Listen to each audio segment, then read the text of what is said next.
Here comes Santa Claus, here comes Santa Claus, right down Santa Claus Lane. Vixen and Blitzen and all his reindeer are pulling on the rein. Bells are ringing, children singing, all is merry and bright. Hang your stockings and say your prayers, 'cause Santa Claus comes tonight. Hello, welcome back again. My name is Stacy. This is Flying Free Fibers, and we're here in Northeast Connecticut on my farm, Easy Acres Gnomestead, where you just saw a snippet of a little fun we had on Christmas Day out with the animals. It was very warm here. It was in the 50s, so one of those seasons. But we're back again. Had a good week. It's been busy again, so that is not a bad thing. A farm update, the day before Christmas, we moved the donkeys over to kind of protect them because of all that rain. We found that we didn't really like where they were at. We pulled everyone up from our lower pastures that get really, really wet this time of year and through the spring. So everyone is up closer to the house this year, which we're really liking. And we got them moved into more of a sheltered area. So they're going to be more protected from the driving wind and oddly winter rains we've been having, and which is exactly what it's doing today. Again, it's raining all day today, started last night, and is supposed to continue through tomorrow. So once again, everyone's tucked away in their houses, but we'll get through it. Last week we talked about the big storm we had. There were crazy winds. There were a lot of trees down. I was actually out in the forest this past week cleaning some trails, a lot of trees. I spent 2 hours on a smaller trail cleaning up trees, so it is definitely quite a mess out there. I think we're going to be cleaning for several months to come. But my lips are chapped. Save them to shave them. We did get the stickers. I did not even open them yet, but they came in, so that's good. I have them. I'm just waiting for a call back on the registry, and to clear up a few things. Want to make sure we have everything set right before I put that live. So expecting call on that one. And then last week I spoke about, I had that event that day that I had just been told about, that I had to pack up for and run out to that event. That was at Bare Hens Brewing in Putnam. And it was actually quite busy. I didn't know what to expect. It was the first year for the event. Like I said, I was informed last minute, which I think I spoke with a couple of people and they said they also got a last minute notification. And in speaking with the organizer, she had a lot of spam. It's so hard when you run events. Like, people just spam you. You have so many, things that they're not what you're intending for. It's a craft event. So it was just, she had a lot going on. So it'll get better. She has her solid list now. So that's good. It's a lot of work getting those on. So definitely respect that and getting it done. Like I said, attendance was super busy all night. It was 5 to 8. And I put up a little video on my farm page of like walking in and what the setup was like. And it was really well done. I actually did really well. I sold out of quite a few things. So I didn't make anything extra because I wasn't sure that I was having the event. I don't have farmers market starting until into the new year, but sold quite a bit. People were definitely shopping. There was people looking for certain things. So it was good. There was quite a few vendors, solid vendors. So that's good too. That always makes an event when you have good vendors. And it was all local. So even better. I really appreciate that. They are a local brewery. They're, local family. So it worked really. I'm glad I went. I'm glad I ended up going. I did, unfortunately, it was kind of right before Christmas. It was definitely right before Christmas. I've never had this in the past. So I accept cash, Venmo, and PayPal at this time. And I have a lot of people pay. Most people buy Venmo, not too many buy PayPal, even though they're owned by the same people. I don't know what the deal is, but never had an issue. Everyone, and I get it pretty much immediately on my phone. Sometimes it takes a few minutes, but everyone's shopping. They're right there, so it's not a big deal. I had a lady come up. She bought some fiber refill bags so I have wild bird nesting I do with the wool I'm not going to use for anything. It goes into bird nesting cages, and we sell those. And I also have refill bags, so people that buy them, they can refill, they can come get more wool to put back in there. She bought 2 of the nesting, or I should say she took 2. So she took 2. She said she wanted them. She got on her Venmo. She sat there and chatted with me. She joked about putting in $100 instead of 10, and ha ha ha, I would have loved that. And I was like, no, why would I, want your money? And she's like, all right, confirmed. And she showed me this weird confirmation page, and it was kind of blank, but it said confirmation. I was like, all right, yeah, no problem. And she walked away, and I figured, my phone's going to go off in 2 seconds. It always does. And it didn't. And I was like, that's weird. So I actually went into Venmo and I looked and I refreshed, and I'm like, no. And everything else went through that night. And it's pretty good because, we had good service there. So it wasn't like it was taking a while. Everyone else went right through. And I was like, oh, it must have been just something weird. So I walked over. She had just walked through to the next set of vendors. And so I walked over there to let her know that it doesn't seem to work and just check her screen. She wasn't there.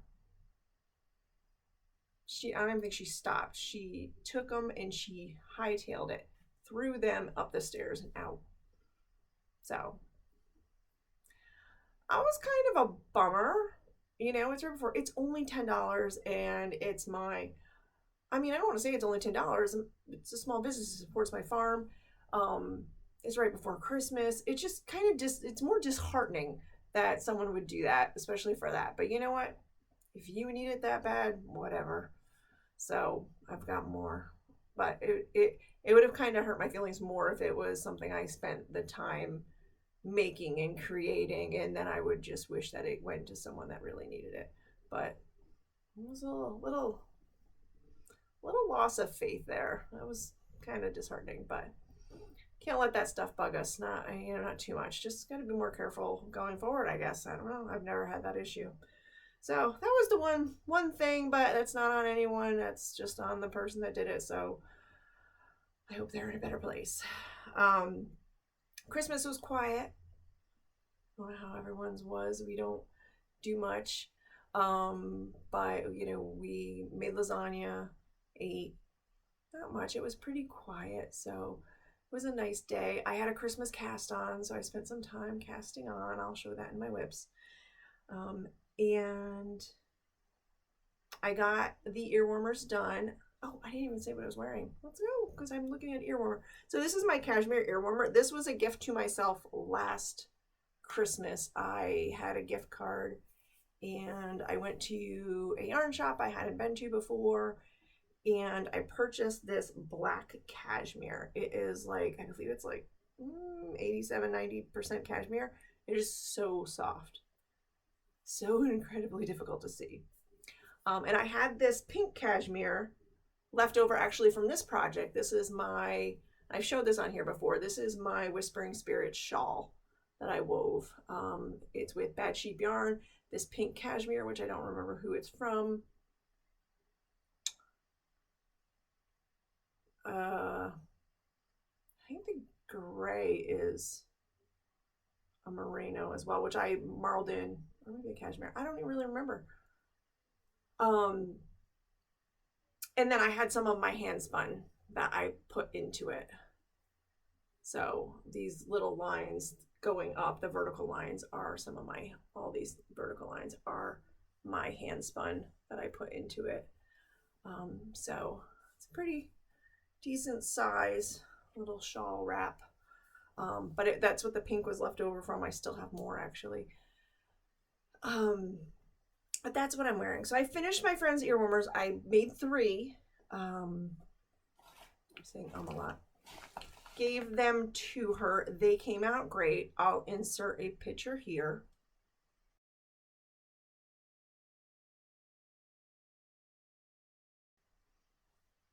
And this is the one I have left. So this one will be going with us to the market, and I'm going to make another one. I have enough yarn left to make another one. So that means I still have a chunk of yarn really left. So I have both colors about the same. They came out great, and you can definitely get 4 out of those skeins. So that was the Good Karma worsted, and it had 210 yards. So you definitely get 4 ear warmers out, and it gave me an idea. So that was my finished objects. I will link it to my Ravelry below in the show notes. As far as how much I cast on, I believe I cast on more for this. This is in my Ravelry too, so I will put that link down there as well. I feel like I put on like 90 for this one, but it is a lighter weight yarn. And then this was 72. So this one is, so if you just do just a stockinette stitch, basically the stockinette stitch brioche, it is wider. Just note that. So you may actually want to do less, and it has to be a multiple of 2 and 3 for brioche. So that is that. The other ones were a little bit, I mean, they weren't much, maybe a ½ inch less in diameter, or maybe an inch, ½ inch less in width, but they all fit fine. I put all of them on. So she reported back to me, said they loved them. So that was great. It was good to get a last minute Christmas gift in for someone that was a specific request. I enjoyed that. And I enjoyed the creative process of just kind of, let's see what pattern is and messing it up, and it's not messed up. It's still good. But it gave me an idea. So I'm going to share that in a bit as far as those go. I love them because I have long hair. Sometimes if I have my hair up, I've never made a pony beanie yet. I might like them, I might not. It's still a pain to get your hair through them. I have a lot of hair, so some days I just wear an ear warmer because I have a lot of hair. But other days, if it's braided or something, I like a beanie too. So it kind of depends on my mood and how my hair is falling and what's looking okay. So, but it works if you have a lot of hair. I did get to work on things. So that's where I was last week. This is my Purple Thunder Musselburgh. So that's where I was last week. And then, I don't know, about an inch or so done. I didn't work on it a lot because I was doing the ear warmers. It's Christmas. And I've been itching to cast on some socks. So this is DK Weight by Bad Sheep Yarn. I think this is a expired colorway now. It's Butterfly. I believe it's expired. So it's really pretty. It's oranges, browns. I made a slouchy hat out of it, and it didn't last. It didn't even last the week. It went immediately at the market. So this sock is a toe up, obviously 2 at a time. I am doing it on size 6 needles. I'm actually using bamboo needles, which I don't use very often, but when I first made these socks I did, so I wanted to keep that gauge. Figure 8 cast on, so there's no seam. I did my toe. I started with 12 stitches and increased every other row until I got to 48. And then it's ribbing all the way. There's no heel, it's just ribbing. So, and that's the reason for the 48 as well. I like a little bit of a negative ease to my socks, and because it stretches so much, I've actually tried my socks on my husband and they fit him. He was like, I just want them a little longer. So these were this pattern was the first socks I ever made. So I wanted something really simple. I didn't want to put in a heel. The toe is a little bit different in it because when I went to do these socks, I brought the pattern and a lady that was helping me ish, I should say. They're so fuzzy. I'm going to show you my socks that are 2 years old and have been through the ringer. I wore them all summer. I wear them all the time. So I just wanted to show you the wear on them, other than the fuzzies that apparently I've gotten on them. She was like, no, you're not doing toe up. I'll show you from the top down. And I'm like, okay. So it was a little weird of an experience, but I got them done anyway. And I kind of figured out the toe on my own while I was on vacation. So they are fuzzy because, like I said, they're 2 years old. These are my socks. So they're fuzzy, but they are in perfect condition. And they're super, super simple. The other great thing about these socks is if you don't know someone's exact size, it doesn't matter because there's no designated heel. With there being no designated heel, sometimes my heel's here, sometimes my heel's here, sometimes my heel is never in the same space. So between the ribbing, adding a little bit of extra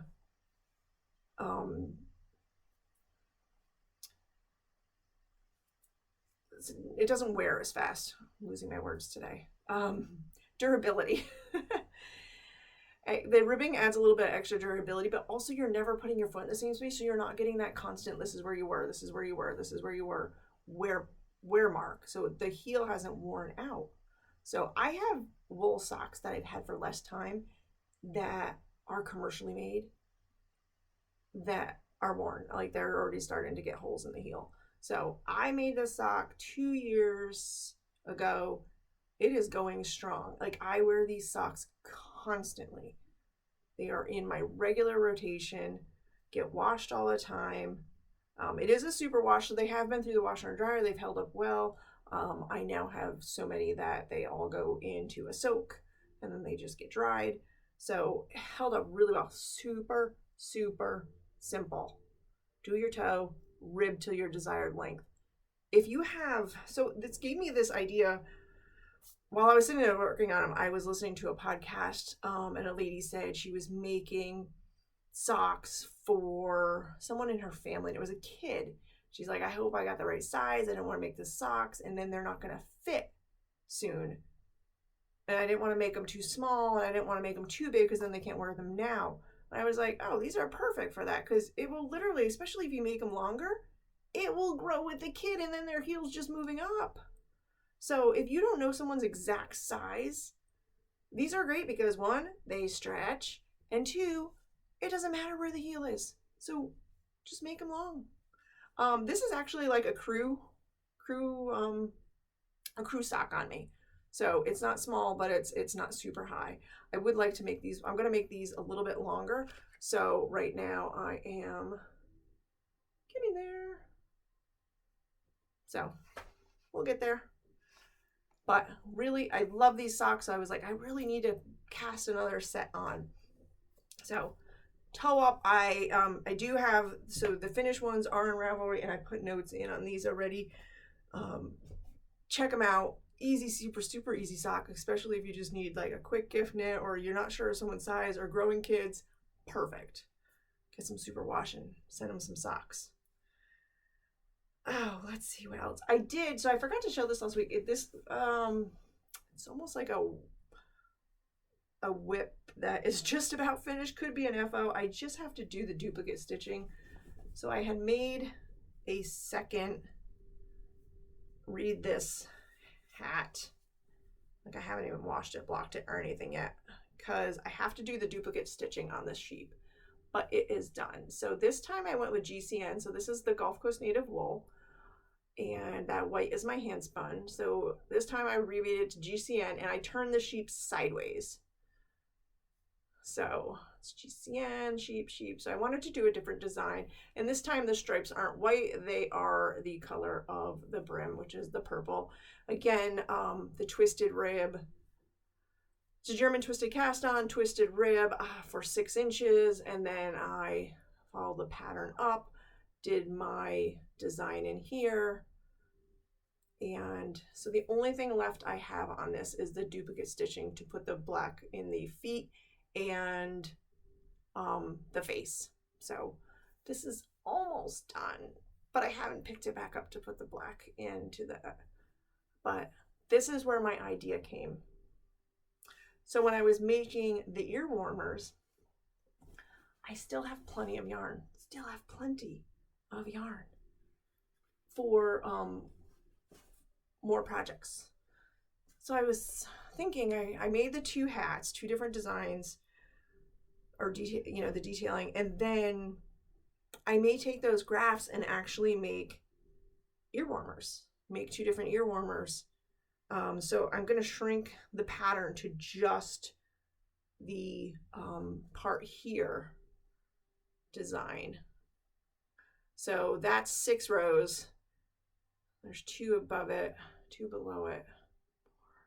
So that'd be 10.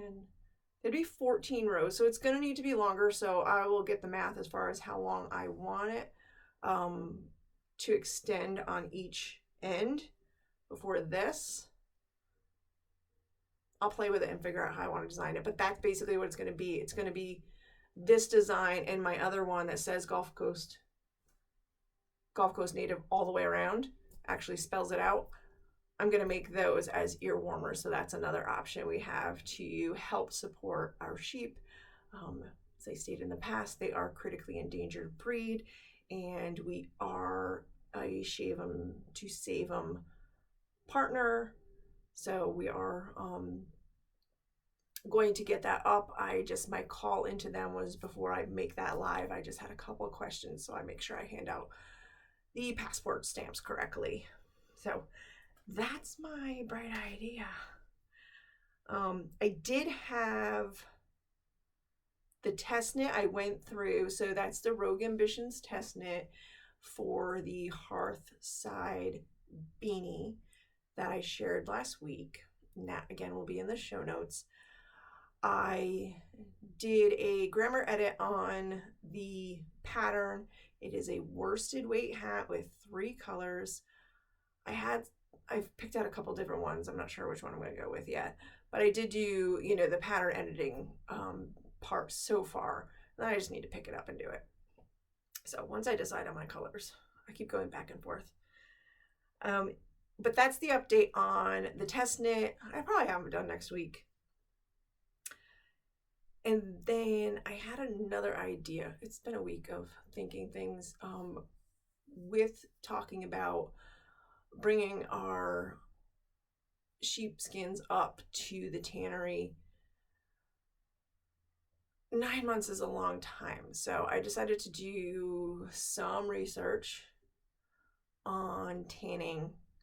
And I've seen a few different things. And really what I've seen is like the brain tanning and really old school, like this is how Native Americans did it. This is how, this is the old school way of doing it.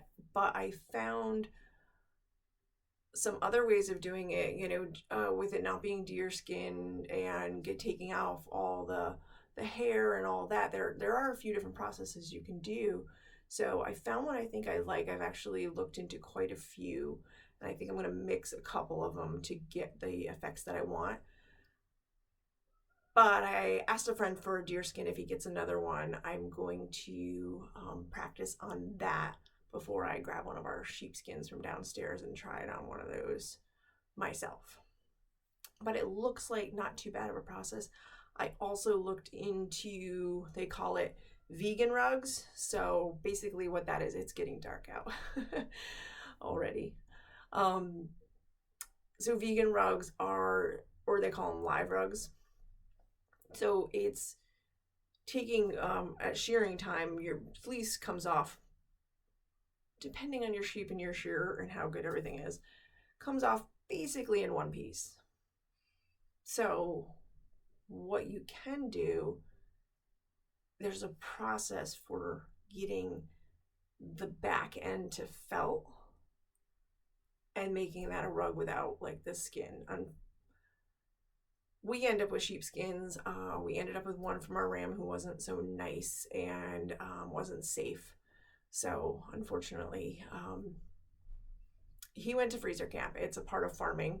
Sorry, but that's how what sheep farming is. He did go to freezer camp, and we saved everything we could. So he did not go to waste at all. He probably got wore out his welcome long before he should have. He became fully grown and fully dangerous. So, but I do have his skin. I have as much as I could save. So with him, so I'm gonna try that myself, see how one goes, and if we can do that, then any skins we acquire, I may just process them myself. The rest of the skins I have are all acquired. I have another farmer that raises sheep, and when he processes, he will give me skins sometimes. So that's where I get those from. Let's see what else. It's been a week. So I did buy a book. I'm a little disappointed. It's a good book, but I was disappointed in my end of things. So I bought the Spinner's Book of Fleece. So it's a pretty popular book, and I have a lot of fleece information, but I wanted to see what they say. I don't have my stuff up here. I was like, you know what? I want to see what they say on spinning for Gulf Coast sheep. And it has this whole book, and they're way, way in the back. And it says, other breeds. We're under other breeds. So it says, I've reserved this chapter for wools that don't easily fit anywhere else. So I haven't gone through the rest of the book to see what that means. Some are primitive breeds that slough off, shed their wool each year, and some are newer breeds that have been developed by crossing one or more breeds. Well, I don't know what newer means, so ours have been around since like the 1500s. And then it has a list of others, so there's 6. I don't want to show the book because it's, I purchased it. It's my dog's. And if one goes off, they usually all go off, so. So it actually does go into like some of it, but it gives Jacobs, a decent write-up. It gives Tunis quite a write-up. There's several pages. California Reds, a write-up, but then it doesn't. Ooh, we're arguing. Doesn't go into Gulf Coast at all. It has literally just the snippet of here's your fiber diameter, here's this, which doesn't actually work with what we have through the conservation. I don't know if that's better or worse. We'll see. The micron count doesn't match, but microns again are not the only indication of softness on yarn. I know a lot of people think that, but that is not the full indication. That is just the diameter of the fibers, the individual fibers. So even a single fleece can range. So you usually take the median. A flock can range. Your fleeces can change each year. Like I said, there's a lot of things that go into a fleece. So many things, diet, health, everything that year, the pasture, the weather, the age of the sheep. So there's so many things that go into it. And really your softness goes a lot into how the wool's processed, how it's spun, and the actual burr count like on that fiber. So it always makes me think of the Pantene commercials where they have the hair and they're like, this is the bad hair. And you see all the scales coming off. They're like, here, use our conditioner. Look, it's all smooth. That's basically what it is. I mean, that's what Superwash does. It strips those burrs and lays them flat, and then it feels so smooth. So if a sheep doesn't have that burry, nasty, hair, we'll say hair, like my hair, I need a haircut. These ends feel yucky. But if I get a haircut, it's going to feel beautiful and smooth. So basically, if they have less burrs in their hair, you're going to get that softer fiber, and that can range. So really, I know there's some people that are super, super into like their fleeces. They get them tested every year. They send out samples and from different spots on the body, figuring out the micron count and the smoothness, and they get the medians and they watch it every year, and that's how they breed. It is incredibly scientific. I don't do that, but there's a lot of science into it, and I love to study that and read about it and listen and learn the stuff. Even though I'm not doing it, at least I understand, and I understand what we're working with. So I was hoping to get a little more of that research on the Gulf Coast and here, but it's not. So that's the spinners. So there's other books out there, and there's some that I've read that are, have a decent write-up. So I'm looking for those. But this is a good book regardless, especially if you're going to be spinning from different fleeces, and I have some ideas that I want to do. So it is a good book. So it is, so if you're a spinner, it talks to you about the fleeces. So before you go buy a fleece that you're unsure of the characteristics, is it what you want? Is it going to do what you want? Good reference book, especially as the fiber festivals will start coming up again. I did continue on with the women's work book. I'm not sure how far I'm into it. It's pretty good, I am enjoying it. But again, it's one of those books where I need to sit down and listen to it for a bit, not just for 18%. I'm 18% through the book. So, but it was the holidays and people were home, so I wasn't really listening to books. And I don't listen while I chainsaw because I miss half of what.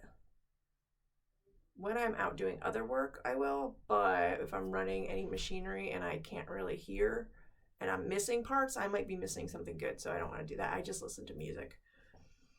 So that's my reading update. I do have a couple more books I'm hoping to grab. But it depends on some answers that I get, and if I'm jumping into, especially if I get a deer hide, I need to jump into that project first. Maybe, because I'll have to salt it and it'll have to wait a little bit. So we'll see. We'll see how things go, and I do have to start getting ready for markets again. Because we did really well, I'm actually out of a lot of things. So I need to restock some stuff and just find some fun knits that I want to do to kind of restock and have things available for people at the markets. So tonight is weaving night. It is 3:00 in the afternoon. It is already getting dark. It's still rainy. It's gonna rain through tomorrow all day. Oh, hold on. Sounds like people are getting home. So I'm gonna go out, get the animals fed, get them tucked in for the night, get them watered, and make sure everyone's good. Have a great week, and we'll talk with you next week with more updates. I got some classes coming up, so lots of exciting things. It's weaving night, so I'm going to get the animals fed and get off to weaving class and go see everyone I haven't seen in a few weeks. Have a great week.